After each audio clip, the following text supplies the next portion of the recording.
and thank you for having me. And thank you to all the previous speakers. It's been really meaningful to hear from all of you.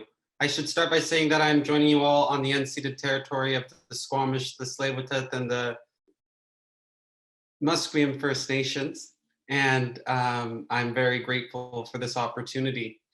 And I wanted to start by saying that I'm really thankful that this event is named after celebrating Black lives, because so much of the conversation around being Black and Black history and Black History Month is, it perpetuates racism in a sense, but it doesn't actually celebrate Black history. It doesn't celebrate current Black people and what they're doing and the contributions that they're making.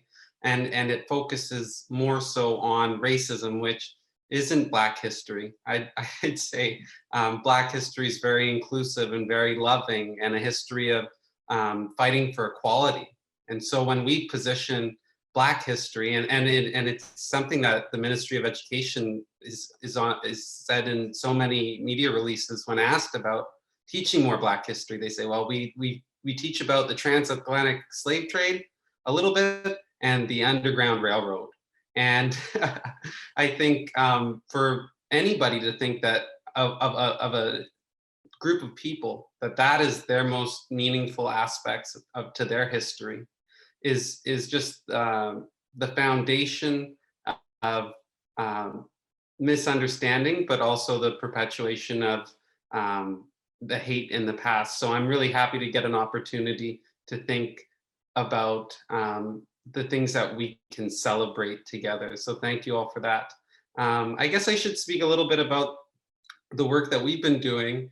And I'm really happy to see Sylvia on this call as well, because it's been tough, but I think what's been really encouraging in this last year is that the dialogue is now starting to shift from that of the past of, you know, so much hardship and negativity to now thinking about how can we change our institutions to not only see color, but to also champion and celebrate racialized people. So education, we believe at the BC Community Alliance, is one of the main ways. And that's why we've been organizing with members of the community.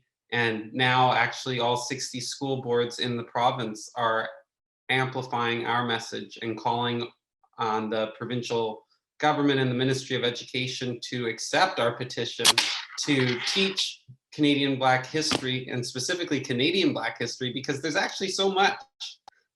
It's so much to learn about Canadian Black history and our contributions here, but also to provide adequate training for all teachers and to create a database to collect all incidents of racism so that we can start to assess the scope and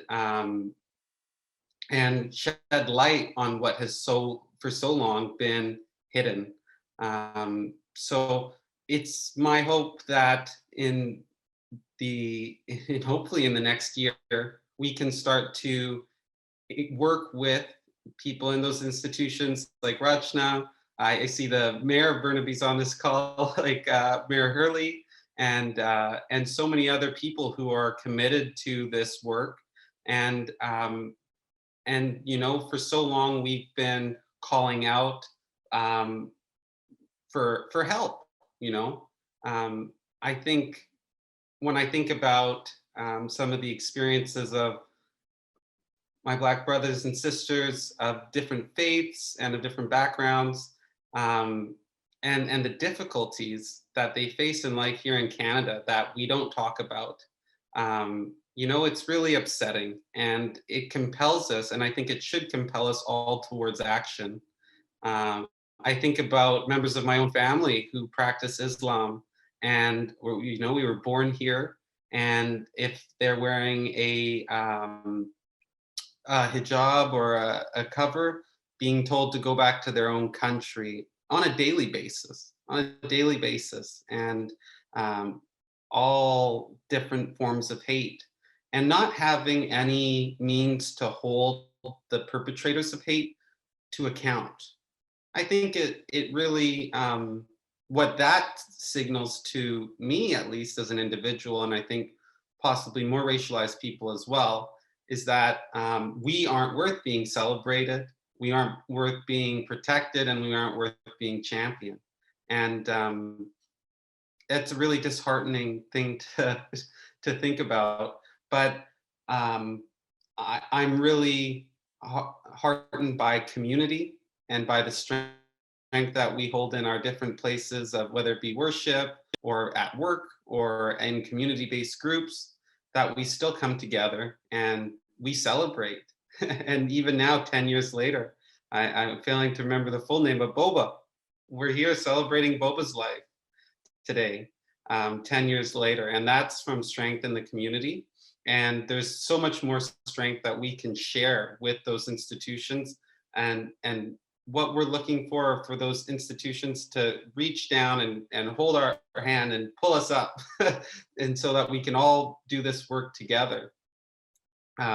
And it can't be done by individuals on the ground. And I'll continue to work day in and day out. It's tough work, but I'll keep doing it as long as I have to as an individual. But I really hope that the work will be done by our governments and by our institutions to celebrate all lives and to end hate, race-based hate and faith-based hate throughout our country and our province. So thank you all so much for your time today.